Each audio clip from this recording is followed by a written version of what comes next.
जरा मंगळवार बुधवार पर्यंत जर दादाने हा प्रश्न सोडला तर बरं होईल. राणे दादाने पोरांनी लाखो पोरांनी ऍडमिशन घेतले, पण त्यांचे शिष्यवृत्तीचे फॉर्म भरून घेतलेत का तुम्ही? आणखी पोरांचे ऍडमिशन झाले.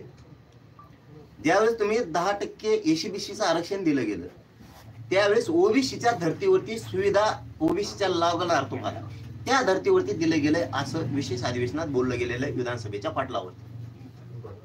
पण आज लाखो पोरांनी तिथे ऍडमिशन घेतली, त्यांना ती सवलत लागू झाली का याचं उत्तर मला द्या. का तुम्ही डाव टाकला, एसीबीसीचं 10% आरक्षण दिलं, ऍडमिशन करून घेतली आणि आता पहिलं सत्र झालेलं आहे परीक्षेचं, आता दुसरं सत्र येतंय. तुम्ही असा डाव खेळलाय का आमच्या मराठ्यांच्या लेकराशी 10% आरक्षण देऊन? ते आम्ही मागितलंच नव्हतं, तुम्ही बळच थोपवलं आमच्यावरती आणि ईडब्ल्यूएस सुद्धा आमचं घालवलंय. तुम्ही असा डाव टाकला का की ऍडमिशन करून घेतली आणि आता दुसऱ्या सत्राची परीक्षा येणार आहे, सगळी फीस भरा, की डाव टाकला का तुम्ही? पोरांनी एसीबीसीतून ऍडमिशन घेतले, पण त्यांना आता ते शिष्यवृत्ती घेताना कोणत्या डिपार्टमेंटला भरायचे, कोणत्या मंत्रालयाला अर्ज करायचे त्यांना सवलत मिळण्यासाठी? सामाजिक न्याय विभागाला करायचे का उच्च शिक्षण विभागाला करायचे? कोणाला करायचे? त्याच्यावर ऑप्शनच नाहीये.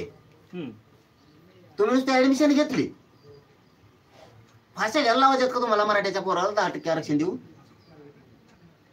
तुम्ही मुलींना मोफत शिक्षण केले, ती सुद्धा नोकरी आहेत. कॉलेजवाले म्हणतायत की ती JRच लागू नाहीये, त्याची अंमलबजावणी झाली नाही. नाही, हे काय चाललंय? तुम्ही जर एसीबीसीतला हे गंभीर विषय आहे साहेब, ही साधा विषय नाही. निवडणुकीपूर्वी होय, ही साधा विषय नाही. आता आज कळालाय मला, म्हणून प्रथम मी आपल्या चॅनलला सांगितलंय, आता एवढ्यात कळालाय. पुण्याची विद्यार्थ्यांची टीम आता अंतर्वालीत आलेली, त्यांनी सांगितलंय हे इतकी भयान परिस्थिती आहे.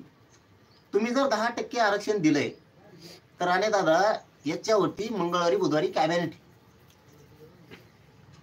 सोडवा हा प्रश्न लगेच. त्यांचा मुलगा पण आता मंत्री आहे कॅबिनेट. नाही ते असं नका, ते मुलाचं वेगळं, ते बघू आम्ही. पण दादाच्या बद्दलचा विषय, दादांना सन्मानच देणार आम्ही, ते वेगळा विषय. दादांनी त्यांना सांगावं असं, दादानेच करावं ना, कशाला इकडं तिकडं? दादांनीच करावं, मुख्यमंत्र्यांना फोन लावा आणि हे काय हे सांगा म्हणावं. एसीबीसीचं 10% आरक्षण दिलंय तर पोरांचे सवलतीचा जे विषय शिष्यवृत्तीच ना, शिष्यवृत्तीचा त्यांचा विषय, स्कॉलरशिपचा विषय त्यांचा ते एकच ना, शिष्यवृत्ती स्कॉलरशिप एकच. तो विषय फॉर्म आता पोरांनी भरलेत, ऍडमिशन घेतलेत. आता पोरांना सवलतच नाही आता ओबीसीच्या, कशाला दिलं 10% आरक्षण?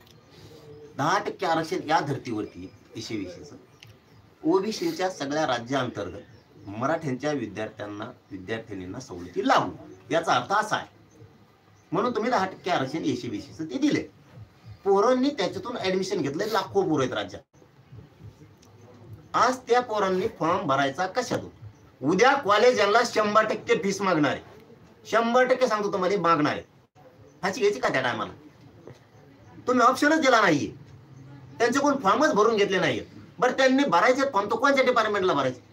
सामाजिक न्याय मंत्रालयाला भरायचे, त्या विभागाला भरायचे, उच्च शिक्षण मंत्र्यांच्या विभागाला भरायचे, कोणत्या विभागाला भरायचे?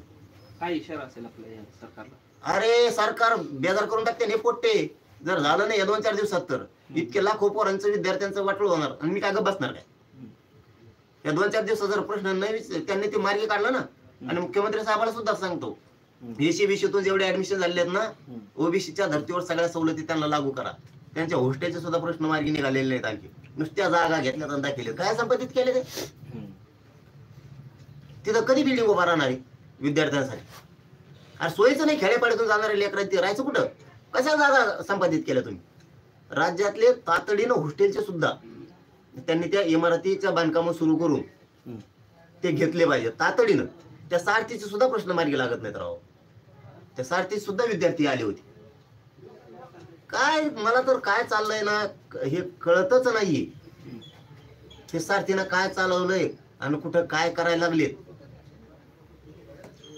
दुसरा एक प्रश्न आहे, सदावर्ते जे आहेत त्यांच्याकडे एसटीची बँक आली होती, संचालक मंडळ त्यांचं निवडून आलं, त्या दरम्यान 150 कोटी रुपयांचा घोटाळा झाला.